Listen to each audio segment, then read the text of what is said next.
guys, so Toyota Tundra '07. I want to share this because I make another video where I shows the what is this truck doing, and then there is not easy way to find out what exactly is going on. So I'll find out the wheel bearing. It's kind of weird, so we're gonna fix that.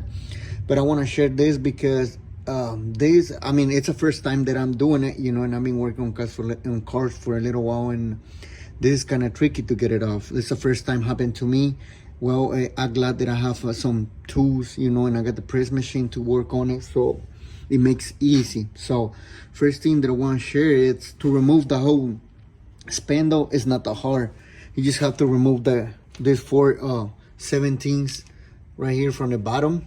Well, actually you remove your brake caliper with the 17, 2 17s, one on each side right there. And you have to remove one of the brackets, on the side of the spindle, which goes right here, this one, and the other one goes on top, which goes right here on this side, somewhere right here, and then your ABS sensor with the 10mm goes right here. So you remove that. After you remove that, you can go to do the ball joint on top of, that's a 19 right there. So I just did a couple kicks right here, and it pops right out. So easy. Now this one, it's a 4 bolts, which is 17s right here. You lose, get those off, and then it should be ready to go out. This is 2-wheel drive, which it makes easy. Now, the main thing is on this right here. If you see, there is a couple things missing right here, which I got them right here. Let me see. Okay, so this one, this is like the like for the ABS. I don't know exactly the name of this thing, but this one, it just goes sit right on. Okay. Now the other thing is, I already did the bearing on this one, so I'm just sharing what I can record it, because I'm not sure if I'm gonna do the other side or not.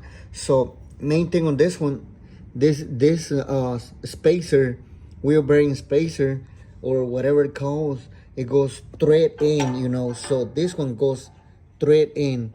It was hard to get it off, so what I did, I get the flathead and kick, start kicking it, but I use the EW40 all the way around to let it sit a little bit and then go for it.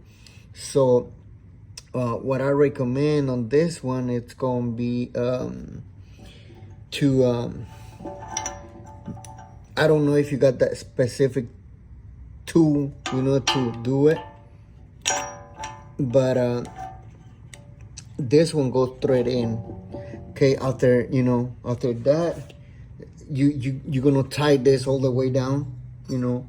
I don't know what would be torque spec on it, so I'm gonna just torque it down all the way, hard as I can, and then put the cover back on, dust cover or whatever it calls.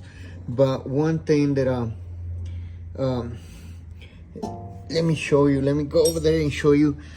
If you're gonna do it yourself, you're gonna need this machine. So let me show you. So sorry about the mess.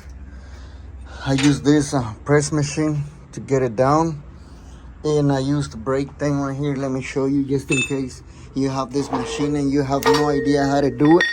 So I'm gonna just do something like I use that right there. I put this one on the, well, not that way, but I did the other way, because this the hub on that one, it's kind of tight. It's just kind of longer. So what I use is this right here, like that. I use the other one like that. Let me show you, like that.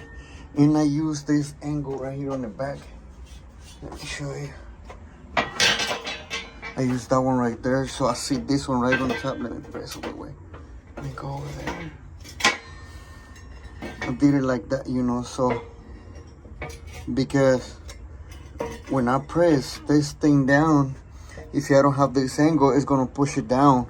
But this way, it should hold it, because the hub is gonna be hanging in there, and then the whole plate in there, it's gonna be kind of hard. You will understand if you're gonna do it yourself. You will understand what I'm saying.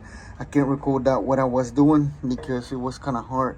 So that's the way that I did, and to hold this in place, and I use the brake rotor. So it's gonna be kind of hard, you have to find a way to do it if you're gonna use this kind of press machines. And to put it back, I did the other way. I just sit this plate, I get all this stuff out of the way, I sit this plate on the bottom and use the big bearing right on top, seat my whole spindle on top of this one with the other one, and push my whole thing down, the whole spindle, the whole wheel hub all the way down far as I can.